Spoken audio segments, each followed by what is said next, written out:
The four candidates, I'm not going to give an introduction. I'm going to try and save time. Each one's going to speak for about 7 minutes. I'll just tell you who they are, and they can talk about themselves, whatever detail they'd like. First, speaking right here on my right, Chris Worthington will be the first speaker. Second, Tony Thurmond, who's right over here, will be speaking second. Nancy Skinner, who's right there, will be speaking third. And Phil Polikoff, right here, will be speaking fourth. And I've decided not to run, so I won't speak at all today. I actually thought seriously about it, to be honest, but I decided not to do it. I'm the first person who actually is not doing it to actually spend time with their family, unlike all the other politicians who lie. And I'm not a crook. Thank you so much. Please welcome Chris Worthington. Well, first of all, I want to thank you in the plural, you Cal students generically, because without UC Berkeley students, I would have had no political career. I was elected to the Berkeley City Council by losing in every neighborhood precinct in our city council district that includes this campus. Every single homeowner district I lost. Every single student district I won by astronomical proportions, like three to 1 margin. So without young people getting up off of their butts and getting out there and working to make a difference in the city of Berkeley, I would never have been on the city council and been able to do the many things that I've done over the course of the last 11 years. Since then, I hope that I've repaid the favor because I have hired and appointed and helped to get elected more students than any council member ever in the history of the city of Berkeley. Approximately half of the commissioners that I appoint to the various 35 city commissions are students.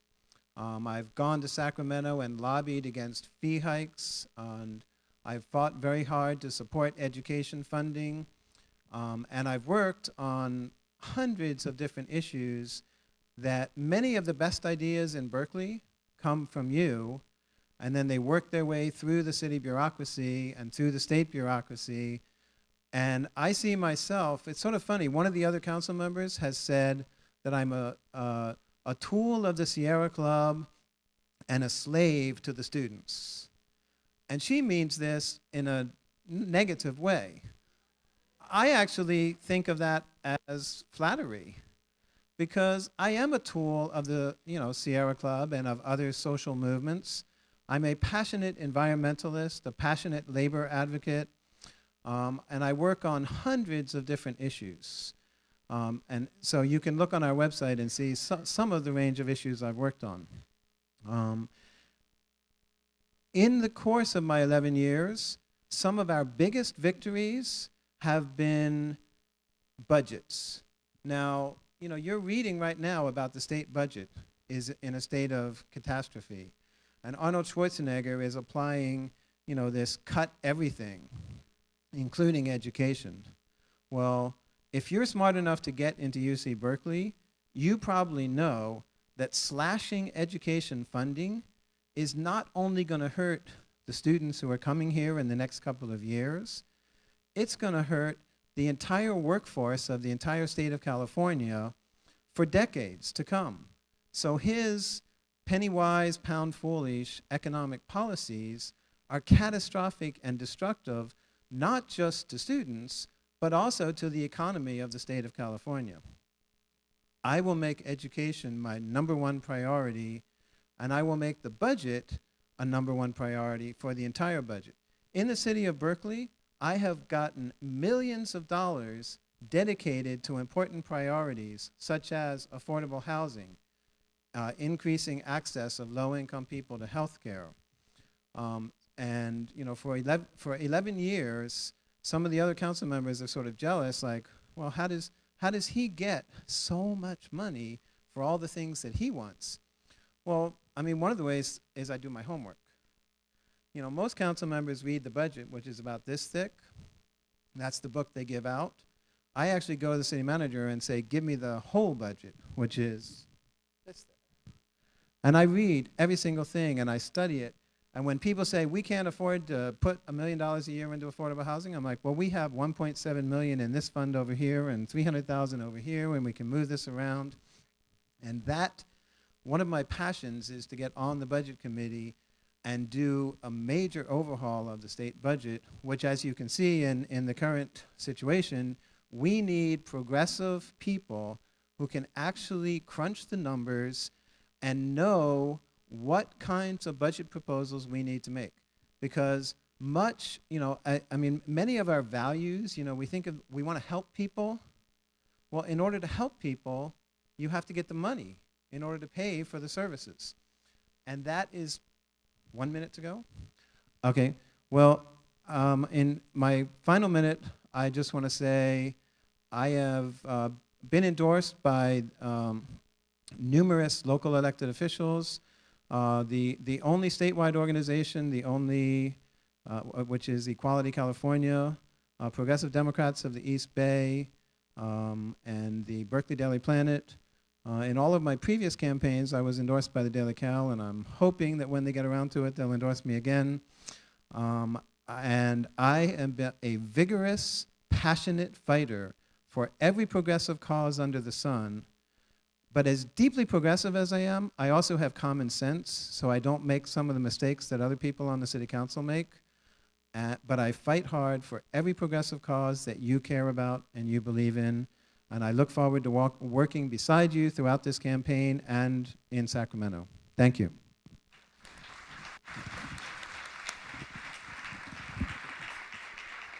Okay, second, we will hear from Tony Thurman.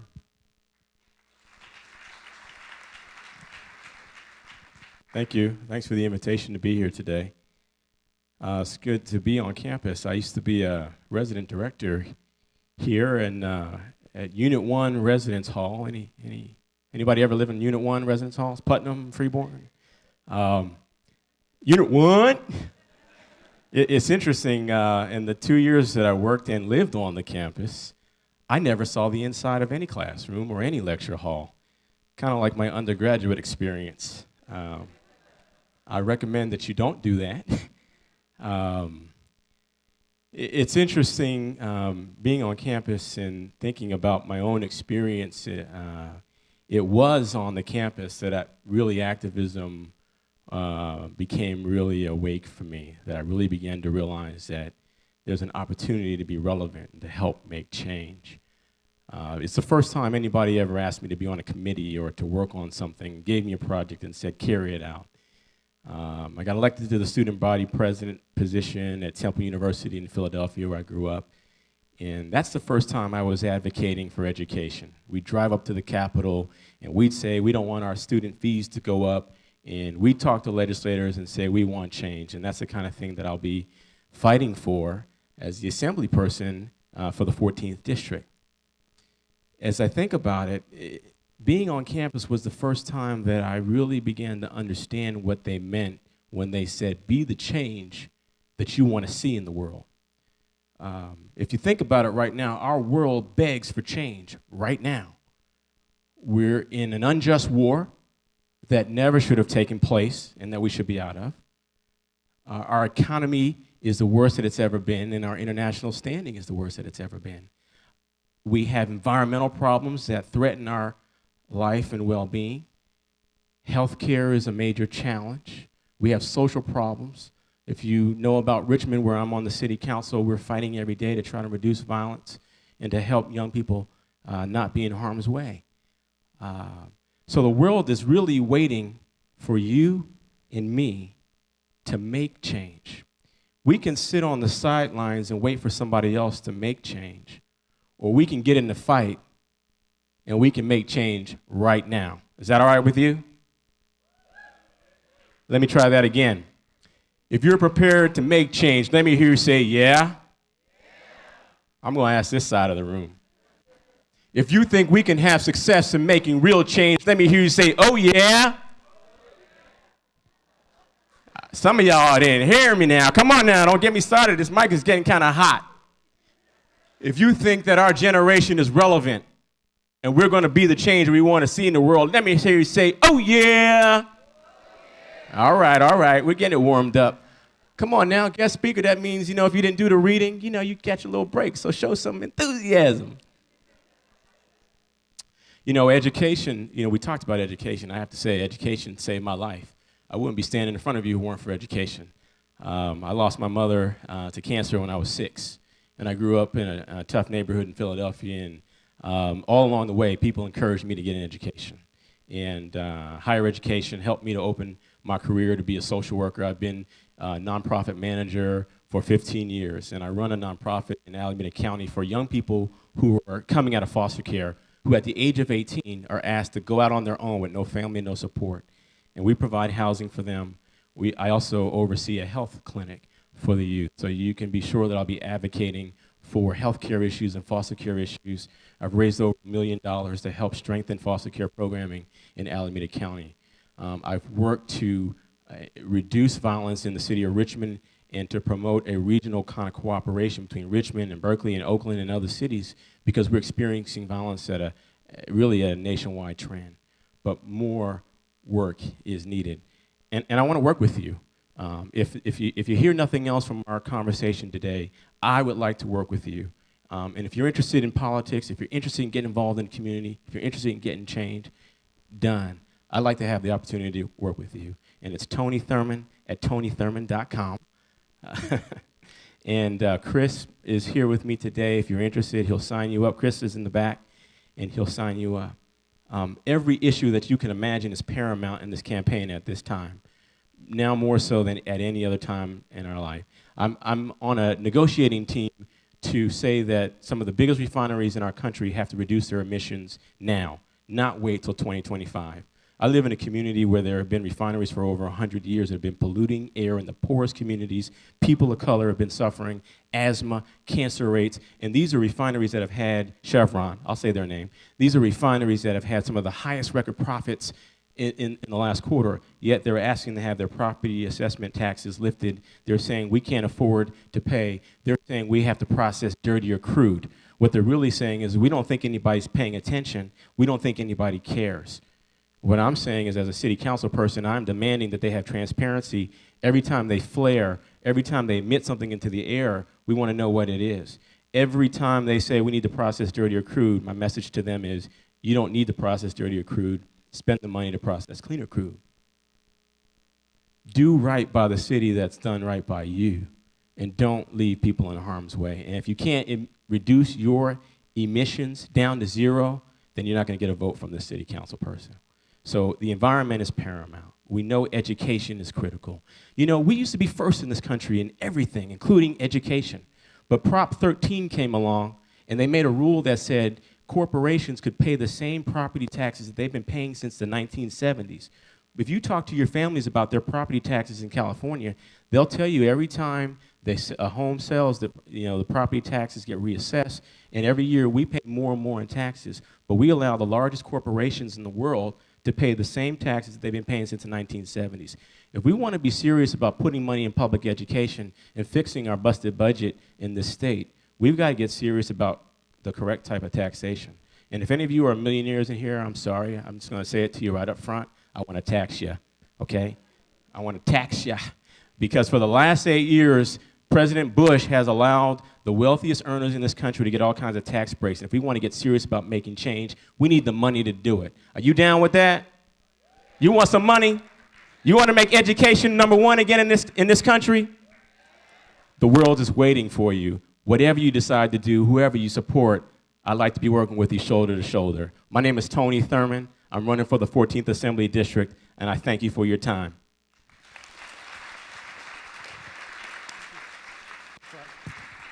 Okay, we'll now hear from Nancy Skinner.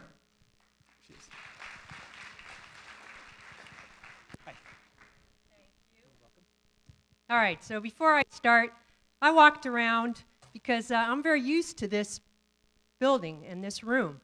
I'm used to working the hallways because I started my political work as an activist on this campus. I came here, I didn't expect to go to UC Berkeley. I wanted to go to UC Santa Cruz, but at the point I applied, Nobody's parents wanted to send them to UC Berkeley because they were afraid if they sent their kids to UC Berkeley, they'd get tear gassed. So people weren't coming here. And I got redirected from Santa Cruz to Berkeley. So that's how I ended up here. But when I got here, what an incredible place. And what a wonderful, wonderful place to not only get an academic education, but to become an activist. And I was so fortunate to have professors whose motto was, don't let school get in the way of your education. I'm going to pass these out on this side because I didn't manage to walk on this part of the hallway. So if you could take one and pass it around. I brought you a little history. I happen to be the first and only UC student who has ever been elected to the Berkeley City Council. And that happened in 1984. Now, I had a long history of activism on the campus. And fortunately, at that point in time, there used to be a grassroots political organization in the city of Berkeley that had a commitment to student representation. And every year, they ran a slate of candidates for the city council, and they always included a UC Berkeley student on that slate. That was their commitment. We don't have that now. Where do you see a community organization recruiting one of you to be on the city council? But that's what we had then. And I was recruited because I was an activist on campus. I happened at that point to be ASUC Academic Affairs Vice President. And I ran. Now, one of the little articles on that sheet shows that the first time I ran, I didn't win. I was the top vote getter of the losers, but I didn't win. But still, the community group didn't abandon me. They didn't say, oh, we're just going to give up on students. They recruited me again. So in 1984, then I was a grad student in education here. I ran, and I won. And not only did I win, I was the top vote getter. And that's because students and people all over the community supported me. And I can tell you some about my history, but first I want to tell you a little bit about, when I walked in here, I had this deja vu. Because when I was Academic Affairs Vice President of ASUC, how many of you been to an academic senate meeting? The faculty people? Okay, a couple. They're the people that govern, besides the regents. The regents govern all the campuses, right? But the people that govern this campus right here is that academic senate. And when I was at school, tell me, does the program DECAL still exist? All right, my office started that. And we started it because we wanted to promote independent studies and student-initiated courses. We wanted to give students the opportunity to invent their own courses. Because we felt that, like you feel, you have things you want to learn that the campus, the university is not offering you, right? So that gives you the opportunity to initiate and invent your own courses. Well, the Academic Senate didn't like that idea. So they tried to stop it. And they had a big meeting in here. The place was full. Now, of course, as you know, most of the faculty, white men in suits. The place was full of white men in suits. And we wanted to stop them from eliminating the student-initiated courses, because that was their objective.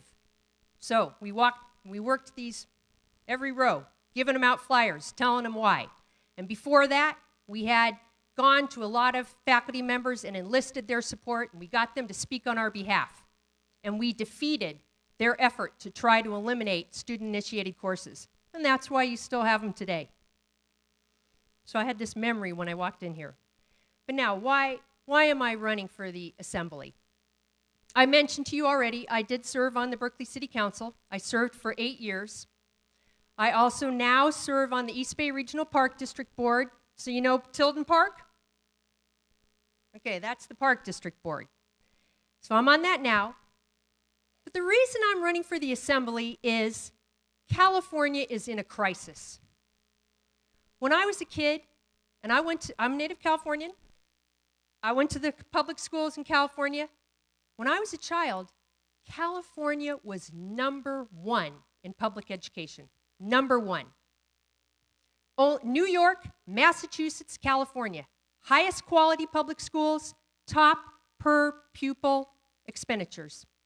What are we today? You got it, 47 or something. It's ridiculous. We've abandoned our commitment to public education.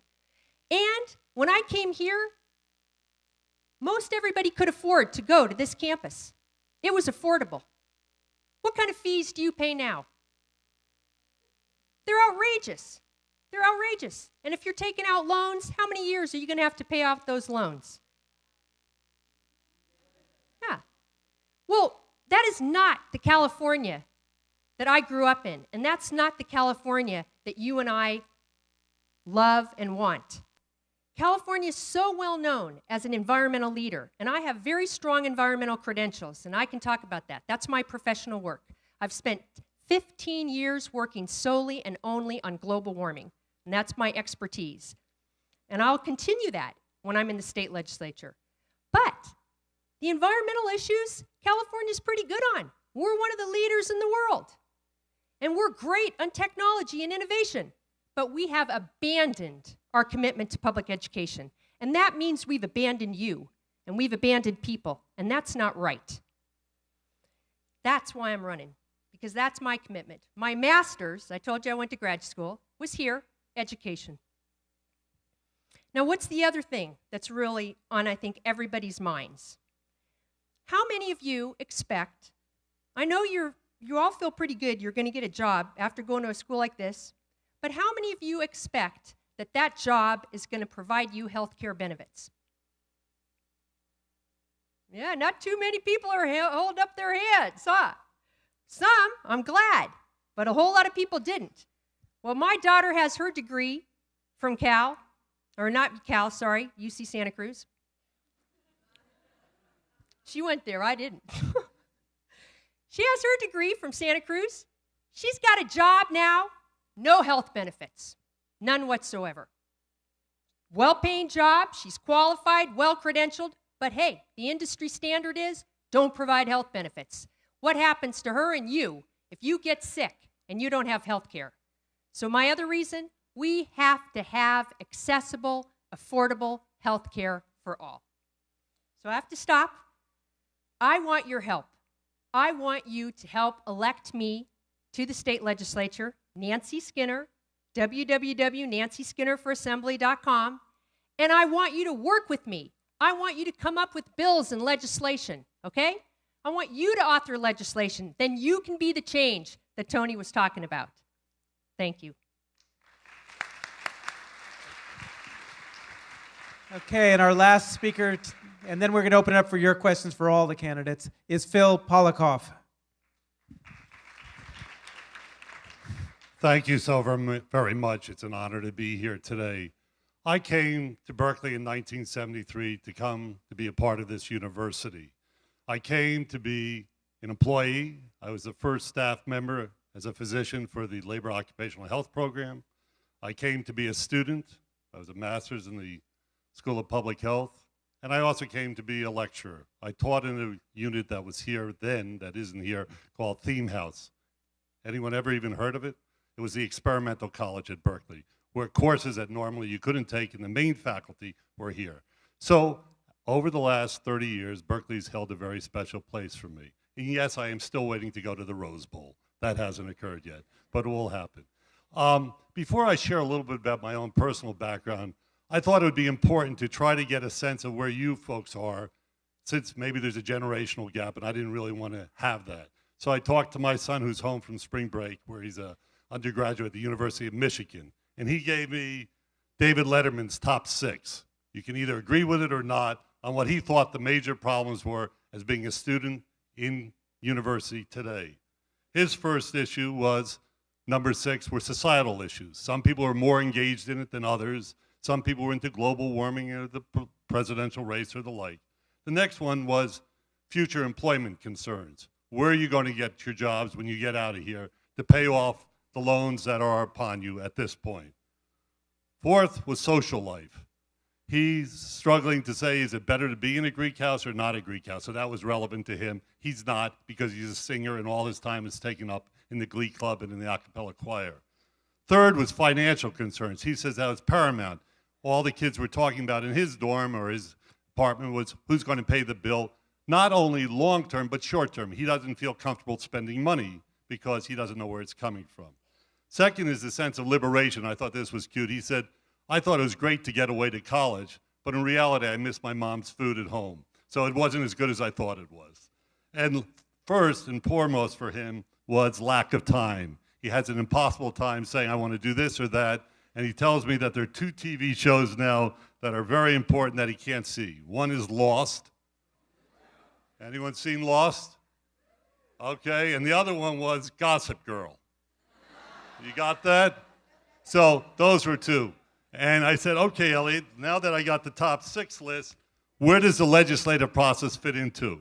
It fits into societal issues, future employment concerns, and it certainly has to do with financial concerns. I can't deal with Lost or Gossip Girl. So he said, that's okay. Address your colleagues there and the other students about these issues. Where am I coming from? My background's a little different than the other candidates, and I applaud the other candidates for being in the race as well. I think it's an incredible experience getting involved in democracy. I come from immigrant parents. My parents, like many others from California, had their roots someplace else. No, not New York in my case. They were from the overseas in Russia and Poland. I then came into this world believing that there was a reason to do different than my parents. Their concerns were raised with me, how do you have economic, social, and civil justice? So from a younger age, I started in public schools and was in university for 15 years, maybe a little too long. I got a degree in agriculture from Cornell, a degree in environmental engineering from Rutgers, a medical degree from Wayne State and Oxford, and I arrived in Detroit at the time of the race riots. So I got to see firsthand what conflagration was and how do you take a city from where it was and try to resurrect it. I came to Berkeley to deal with the issues of environmental toxics. So I spent the next 10 years of my life dealing with the asbestos issue. Some of you might not remember it, but there were Rosie the Riveters and Sam the shipfitters who were working in the ships that saved our country in World War II, who were all exposed to asbestos, and subsequently many of them died from asbestos-related disease.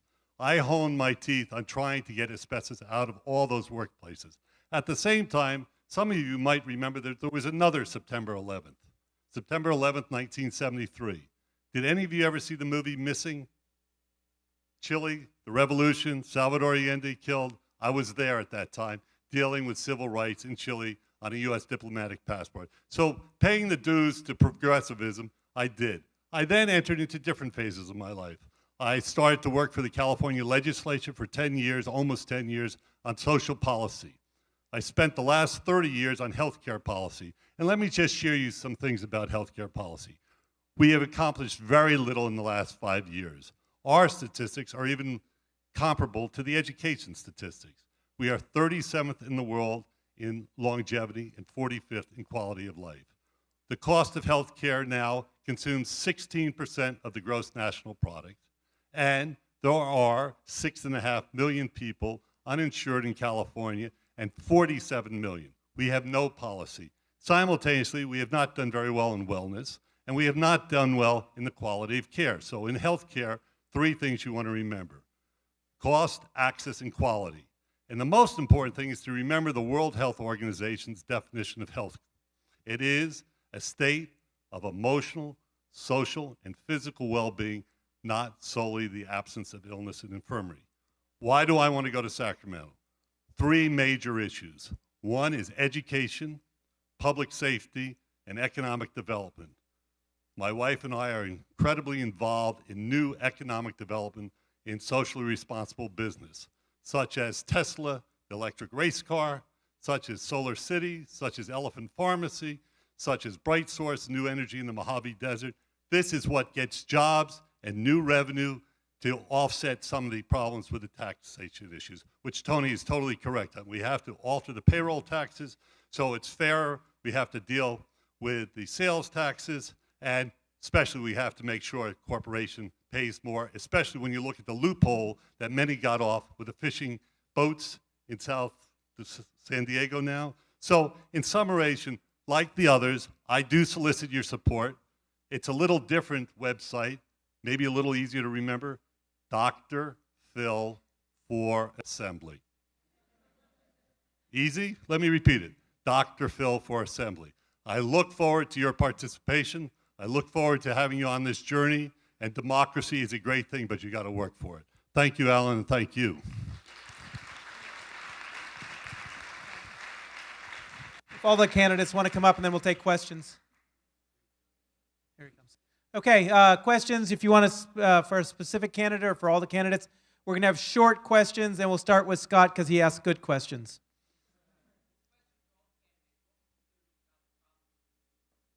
The question is, what would the candidates do about the UC Regents? Yeah, UC Regents haven't been any big friend to students, have they? And that's the truth for a long, long time. What can we do about it? We've got a student, so that's one vote. We have to get a good governor. Governors are members of the Board of Regents, right? Lieutenant governors are members of the Board of Regents.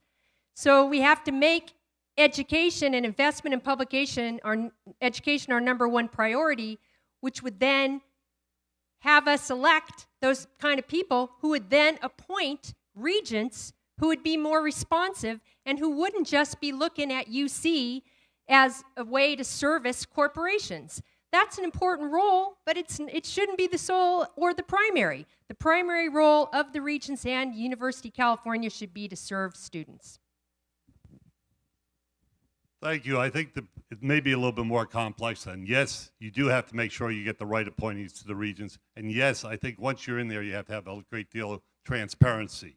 I don't think historically you've had enough transparency to see what they're doing, and that's almost like in public disclosure, the Brown Act, you should have the same thing with the Board of Regents. Everything should be totally transparent, and you have to have more accountability. What's happened recently on the auditing is showing that there's been a lack of accountability. I think Richard Blum has done a very good job showing that some of the management of UC could have been a little bit better and the greater efficiency, so the resources you have can be used to the max and also get additional resources as you need it. So in a perfect world, what we do is we'd add more students to the Regents, and you'd be represented by peers, and I would guarantee, well, I'd say it's likely that you're going to be more satisfied with the outcomes and the decisions that are being made on your behalf. That would be a long-term strategy. We know that's not a short-term strategy. The Regents are looking at very complex decisions, but in my mind, when we have to make decisions that are complex, we need to be inviting all the stakeholders to be involved to help make those decisions. We should be asking you what to do. The Regent should be asking you what to do. As public servants, we work for you. You're the bosses. You are the clients of the Regents, and they should be asking you as the most important stakeholder what kind of policies that you want. Well, the single biggest thing that we can do is to build a powerful coalition that includes all the people who are getting screwed by the Regents. That includes students are neglected, ignored, disrespected, but students aren't the only people in that category. You know, cities in the Bay Area, pretty much every single union at UC Berkeley has had to have some kind of union picket line action in the last 10 years. I mean, if some private corporation treated their employees the way UC does, you know, we would all be boycotting that corporation. But it's not about adding a few students. I mean, it would be popular to tell you we need to add more students, but that's not a solution. We need total structural reform of the Board of Regents. We need a ballot measure because we're not going to be able to get it passed by the legislature and signed by the governor. So we need structural reforms through a ballot measure reforming the Regents. Thanks. All right, let's go over here.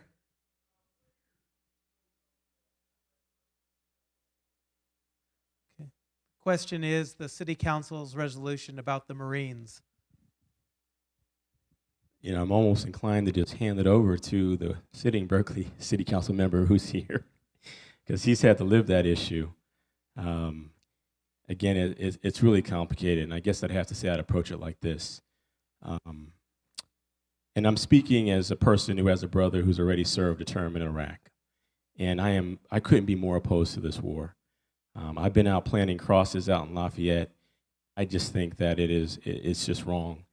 And it hurts my heart when I think about soldiers who've lost their lives in this war. I think about civilians living in Iraq and other places who've lost their lives in this war. I'm completely opposed to it. Having said that, I think that any group has the right to speak, and that's a right that's guaranteed by our Constitution. I don't agree. I don't agree with a provision that is in our education code that says No Child Left Behind, says that every school has to give the names of kids in their school to the military so they can recruit them to go fight in just wars. And if I were in Congress, I'd be fighting to change that. So I'm completely opposed to it. But having said that, people have the right to speak their mind as long as they do so in a way that's peaceable and does not infringe on other people's rights. We may not want you here, but ultimately the Constitution guarantees and safeguards the right to free speech. Well, I believe I'm the only member of the Berkeley City Council who's had to vote on this, who has proved that you can be pro-peace, pro-patriotism, and pro-politeness. I supported the right of people to protest. I think, let as many people as protest as want to. But I was also insulted and I knew that veterans across the country, people your age or a little bit older, are risking their lives for defending us. It may be a poorly chosen war for the wrong reasons, but they're risking their lives. What the City Council did was disrespectful to all of our veterans, all of our people serving in the military, and disrespectful of the people of Berkeley by causing a firestorm of hatred and negativity, not just from the right wing, but from liberals and radicals who were mad at the insulting way that the city talked and voted on the language. So I strongly stood up against that. I was the only progressive on the council to fight against that. And at the same time, I've also gone to jail fighting for peace. So, I'm very committed to both peace and patriotism and politeness.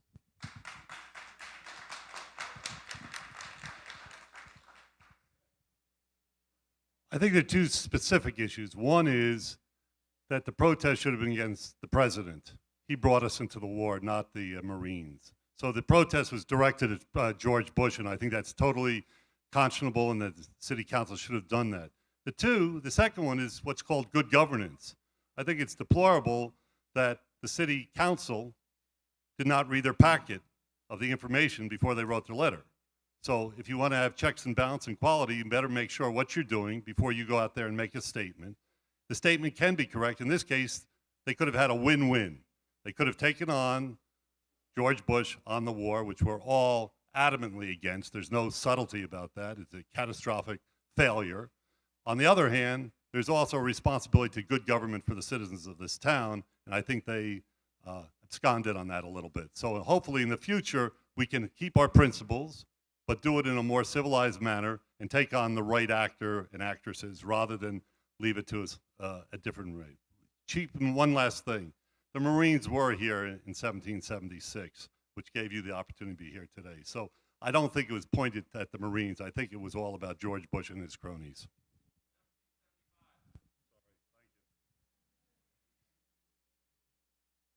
It's absolutely the case that our enlisted personnel, people that are in the military, whether it's Marines, Navy, Air Force, or Army, they are not the people that put us in this war. And they do not deserve our disrespect or any of our frustrations. They deserve our support. I think it is appropriate for governing bodies to speak out about what some consider the predatory practices of recruitment now. Because I think many of you know people who were recruited by the military and made certain promises that then were not fulfilled. And many people enlisted for this current war expecting certain benefits or expecting certain payments or or expecting one term, expecting only to have one term of service. And now they're being sent 3, 4 terms. So what I appreciate is I appreciate people speaking out that the military has the right to recruit, but we want you to recruit fairly. And all of us have the right to enlist. But when we enlist, we want to be enlisting in a way where you're telling us really the facts. You're not pulling the wool over our eyes and trying to promise us something that you don't really intend to deliver. So I think that's appropriate. But disrespecting the military, telling them they shouldn't be here, no. And I also wouldn't have given Code Pink a bullhorn because they know how to be loud. They don't need the bullhorn to be loud. Okay. Right here on the aisle. Yes, you.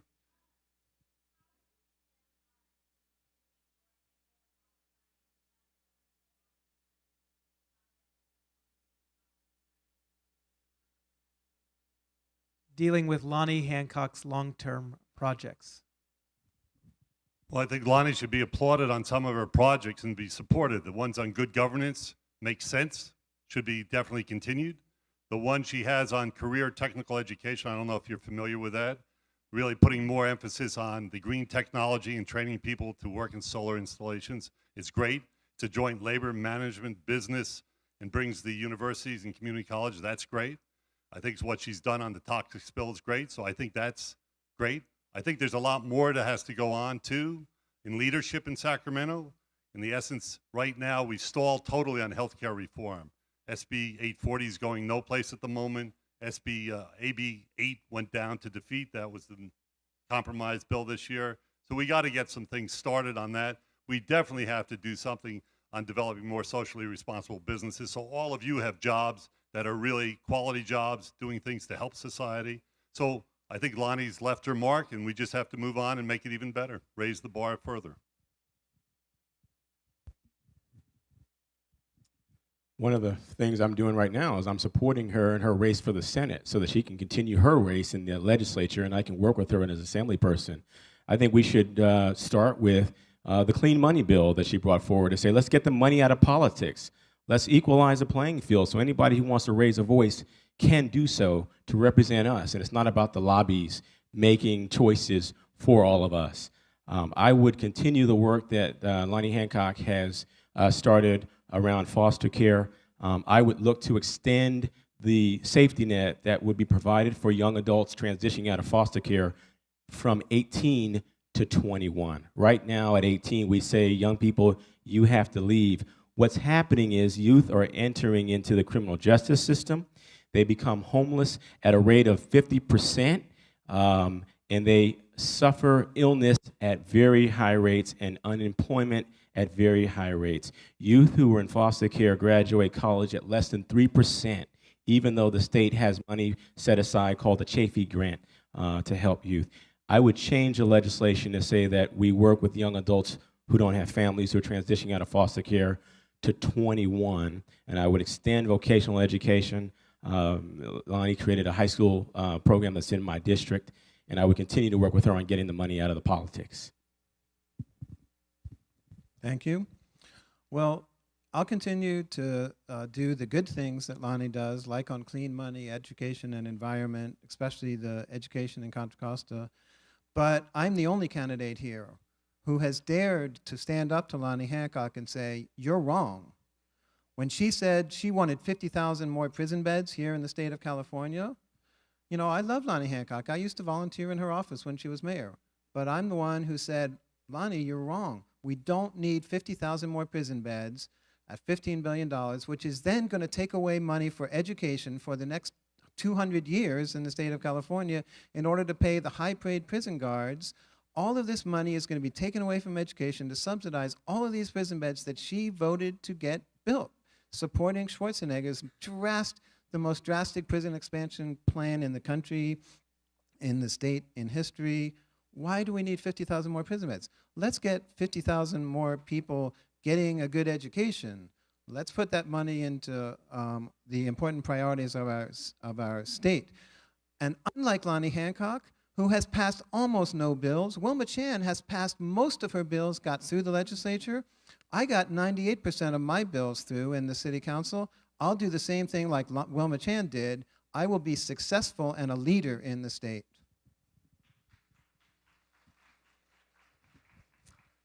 I happened to meet Lonnie when I was an undergrad here. Her then husband, Joe Hancock, was a professor in plant pathology. And I was a student of his, and I was in a class, and she wanted to stop Berkeley. In those days, the city of Berkeley used to drive trucks up and down the street and spray all the street trees in the parks with pesticides to fight, the pests in the trees. And people didn't like that. So she wanted to change that. But the city government, when she initiated it, she was on the city council, they said, oh no, you can't get rid of chemicals. If you get rid of chemicals, all our trees are gonna die. So she went to her husband and said, how can we figure that out? So he asked us, we're students, we're cheap labor, right? So we figured out a plan, what the city of Berkeley could do to take care of its street trees and the parks without any chemicals. We presented it to the city council. The city council adopted it, making Berkeley the first city in the United States to eliminate the use of chemicals, herbicides, pesticides within the city. I was 20 when that happened, 19 or 20. That was an incredible experience to be part of a project all of a sudden where a city adopts it. It's the first policy in the entire United States, and then multiple cities all over the country began to adopt it. So she was my mentor. She inspired me incredibly. When I was on the council, she was mayor. I ran her 2002 assembly campaign, and I'm very, very honored to have her support. What would I do? And I am the only candidate with her who has her endorsement. How much do you think it's going to cost each of us? How much do we have to raise to run for this assembly race? Come on, guesses, somebody. $300,000 to $400,000. How many of you think you have the ability to raise $340,000 or $400,000 to run for an office? It's an outrageous amount of money, and it's a barrier.